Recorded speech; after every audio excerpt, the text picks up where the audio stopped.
अहम खबर यह है कि कराची की मकामी अदालत में कईमाबाद के इलाके से बच्चों और बच्चियों के साथ ज्यादती के केस की समाअत हुई है।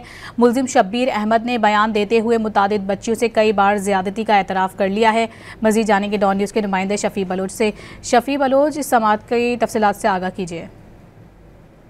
जी, मुलजिम को जुडिशल मजिस्ट्रेट जिला जनूबी की अदालत में पेश किया गया, जहां पर मुलजिम शब्बीर अहमद ने जो है वो अपना जुर्म का एतराफ़ किया। और इसमें मुलजिम की जानिब से अदालत को बताया गया कि उसने एक बच्ची को तकरीबन कई मरतबा ज्यादती का निशाना बनाया। और मुलजिम का एतराफ़ी बयान 6 मुकदमात में जो है वो रिकॉर्ड किया गया है। और मुलजिम ने एतराफ़ किया कि बच्चियों और बच्चों को जो है वो पैसों का लालच देकर बेला फुसला कर वो अपने साथ ले जाता था। और बच्चों को जो है वो पैसों का लालच देकर कभी अपने कमरे में या कभी किसी वीरान जगहों पर जाकर जो है वो बच्चों को ज्यादती का निशाना जो है बनाया जाता था। बच्चों और बच्चियों के साथ जो है वो उसकी ज्यादती की वीडियो भी जो है मुलजिम बनाता था।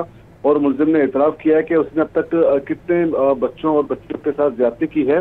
और इस पर अदालत ने मुलजिम से पूछा कि क्या उसे कोई दबाव की बुनियाद पर वो अपना बयान दे रहा है। इस पर मुलजिम ने कहा कि वो अपने होश और आवाज से और अपनी मर्जी से अपना जुर्म का एतराफ़ करे और इस पर वो शर्मसार भी है। बहुत शुक्रिया शफी।